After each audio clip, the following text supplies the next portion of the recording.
Every single day, we use devices that feel, well, they feel like magic. But what if I told you that the smartphone in your hand, the laptop on your desk, and yeah, even the computer running your car's engine, all follow the exact same, surprisingly simple blueprint? Well, today, we're going to peel back the layers and demystify the tech that runs our entire world. I mean, just look at these two. At a glance, they could not be more different, right? One's designed for your couch, for browsing the web. The other one, it's built to get bolted inside a vehicle and survive everything you throw at it. They have completely different jobs, in totally different worlds. And yet, underneath it all, they share a secret identity. So what is it? What's the common thread here? What links the phone in your hand, that laptop, and the computer tucked away inside your car? Well, the answer is a concept called computer system architecture, and once you get it, it's the key to understanding all of them. The truth is, computing isn't just in a box on your desk anymore. It is absolutely ubiquitous. I mean, it's woven into our cars, our homes, our entire lives. And look, you don't need to be an engineer to use this stuff, but getting a little peek under the hood, honestly, that's a superpower. Think about something you probably do dozens of times a day, just browsing a website. It feels like one simple action, doesn't it? But really, it's a perfect example of a system. Your computer, which we call the client, sends a little request out into the world, and another computer, the server, finds what you want and sends it right back. It's this beautiful, coordinated dance between completely separate parts. Okay, so now let's scale that simple idea way up. Think about a business. It's not just one client and one server. The sales team's computers need to talk to the finance department's computers, which need to get info from the warehouse. It becomes this massive web of hundreds of systems, all interconnected, all working together to form one giant IT ecosystem. So, whether we're talking about a single smartphone or a giant corporate network, how do we even begin to wrap our heads around them? Well, it turns out that any computer system, and I mean any of them, no matter how simple or complex, can be broken down into just 4 fundamental components. And here they are, our 4 essential building blocks: hardware, software, data, and communications. A great way to think about it is like this. Hardware is the body, software is the mind, data is the knowledge it works with, and communications, well, that's how it talks to everyone else. If you can master these 4 concepts, you can understand any system out there.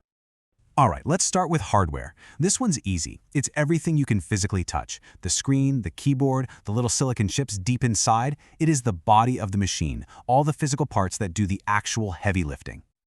But, hardware by itself is just a useless lump of metal and plastic. It needs software. The software is the set of instructions that brings that hardware to life. So, if the hardware is the body, you could say the software is the soul, telling the body exactly what to do, from opening your favorite app to sending an email. Then you've got data.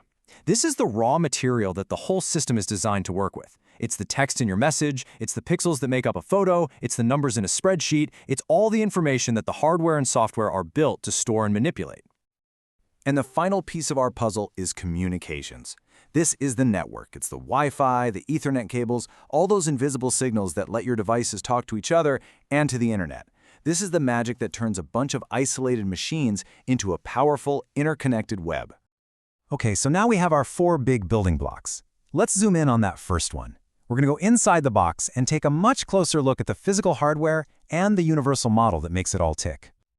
This, right here, this is the secret blueprint for literally every computer in existence. It's the input, process, output model. It's so simple. You provide an input, like typing on a keyboard, the computer processes it, and then it produces an output, like a letter appearing on your screen. And that storage block, that's just where it keeps the data and programs it's working with. Simple, elegant, and totally universal. So let's see how that abstract blueprint maps to a real computer. Your keyboard and mouse, those are your inputs. The monitor and printer, outputs. Your hard drive is your storage. And right there, at the very heart of it all, you have the processor, the CPU, and its memory.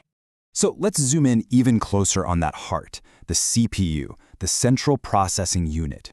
This really is the brain of the whole operation. And inside, it has 2 main parts. There's the control unit, which acts like a traffic cop, directing the flow of everything.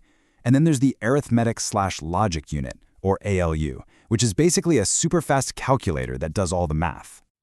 And here is a truly mind-blowing fact. This basic design, where the instructions for the computer and the data it works on are both held in the same memory for the CPU to access, it's called the von Neumann architecture. It was first dreamed up way back in 1945. And it is still the fundamental model for that supercomputer you carry around in your pocket. Why has it lasted so long? Because its genius is its simplicity. By treating instructions and data as the same kind of thing, stored in the same place, it gives the computer incredible flexibility. It's why your phone can be a calculator one second and a video player the next. So we've got the physical machine, the hardware, but what about the intelligence that actually runs it? Well, it's time to look at our second component, the ghost in the machine, software. You see, software isn't just one single thing. It's really a stack of layers. At the very top, you have the applications you interact with every day, your web browser, your games. But here's the thing, those apps don't talk directly to the hardware. No way. They have to go through a critical middleman, the operating system. You can think of the OS as the master translator and manager for the entire computer. And at the absolute core of that operating system is a super important piece of software called the kernel. The kernel has ultimate power. It manages all the computer's memory, it decides which programs get to run and when they get to run, and it's in charge of all the security. It is the real boss of the entire system. Okay, wow, we've covered a lot of ground. Hardware, software, the CPU, the kernel, but let's pause for a second. Why does any of this technical stuff actually matter to you in the real world? Let's connect all these dots. Look, this isn't just some abstract theory. It's incredibly practical stuff. If you're a user, understanding this helps you buy a better laptop. If you're a programmer, it helps you write code that runs way faster. For a systems analyst or a manager, this is the key to building more secure and efficient systems for your company. Whatever your role is, this knowledge is a genuine advantage. And now for one final, kind of mind-bending idea, virtualization. This is the point where software gets so powerful that it can create a perfect simulation of a physical computer. Imagine having one real physical laptop, but running 3 completely separate, independent virtual computers on it at the exact same time. That's the incredible power of virtualization. And this all leads to a final, pretty provocative question. We started this whole journey by separating physical hardware from the software that gives it instructions. But if software is now becoming powerful enough to perfectly imitate hardware, what does the computer of the future even look like? That line is getting blurrier every day, and honestly, that's a truly exciting place to be.